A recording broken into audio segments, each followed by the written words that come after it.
I can't imagine music without African American spirituals, and I'm not alone. 24 of the songs in our gray hymnal are African American spirituals, and in many other denominations, their hymn books also have a lot of them. And there are hundreds of choral arrangements of them sung by choirs all over the world. And what I want to do in the next few minutes is to tell a fascinating story of how they were introduced to America in the 19th century. This is James Weldon Johnson. Johnson was a major figure in African American literary arts in the early 20th century. Here's perhaps a better picture. He had a brother who was a singer, composer, and choral director, John Rosamond Johnson, and the two of them wrote and composed one of the songs in our hymnal that we sing from time to time, Lift Every Voice and Sing. James Weldon Johnson was captivated by African American spirituals. In 1908, he published a poem called O Black and Unknown Bards, and here's one stanza of that poem. There is a wide, wide wonder in it all, that from degraded rest and servile toil, the fiery spirit of the seer should call these simple children of the sun and soil. O black slave singers, gone, forgot, unnamed, unfamed, you alone of all the long, long line of those who've sung, untaught, unknown, unnamed, have stretched out upward, seeking the divine. In 1925, the two Johnsons wrote two books called The Book of American Negro Spirituals and the Second Book of American Negro Spirituals. They're still in print.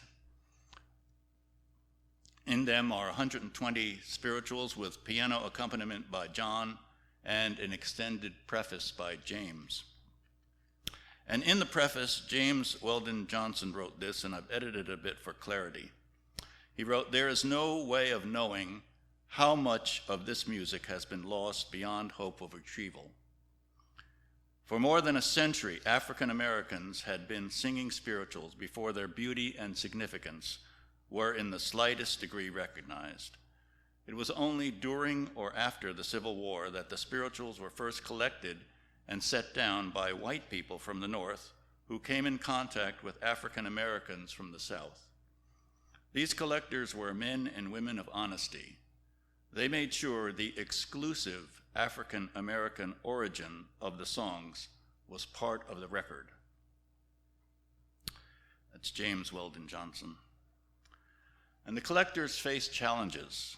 First, there was the music itself.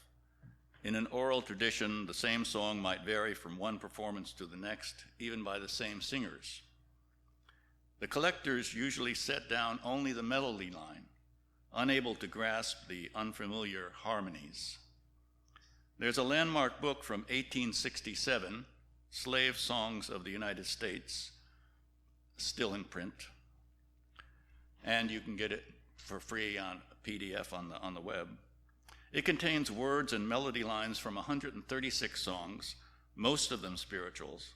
The authors were all collectors and transcribers of spirituals, and being white, it was impossible for them not to carry their white privilege with them. But they were also keen to save what seemed to them beautiful words and music, known only to the singers. And they wrote about other challenges. They wrote, "It is becoming difficult to obtain these songs. The spirituals are going out of use on the plantations, superseded by the new style of religious worship, closely imitated by the white people, which is solemn, dull, and nasal."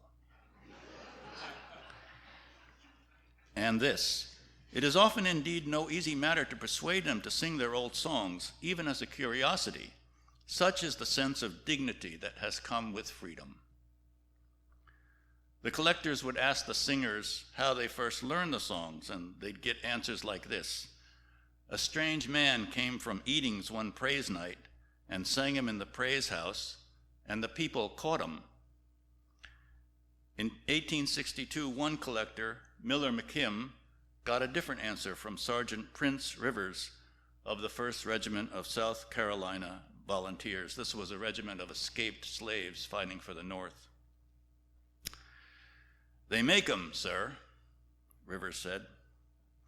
"How do they make them?" After a pause, Sergeant Rivers said, "I'll tell you it's this way. My master called me up and ordered me a short peck of corn and 100 lash." I'm guessing a short peck of corn is some kind of reduced ration.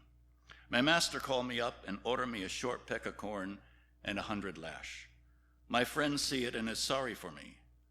When they come to the praise meeting that night, they sing about it.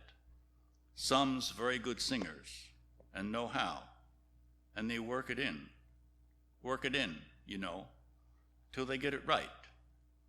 And that's the way they make them."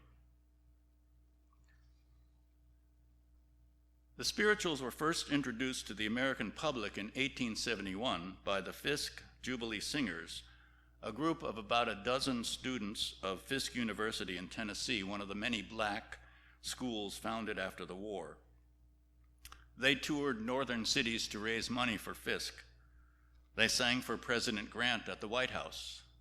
But when they were in Washington, D.C., no hotel would accommodate them. Later, a smaller group toured Europe, singing for Victoria and other crowned heads, and they came home with $150,000 for their school. The singers had undergone intensive training for 2 years before their first performance. George White, the school treasurer, and their director demanded finish, precision, and sincerity from the singers. This was not going to be a minstrel show. His vision was an art presentation with standard choral works also on the program. And after many generations, they're still in business. In the 1870s and beyond, the Fisk faculty and students have greatly broadened and improved upon the earlier collectors. So, a story of black American singers in a state of slavery who created songs expressing the deepest sorrow and joy about their Christian faith, a longing for a better world, a loss of home.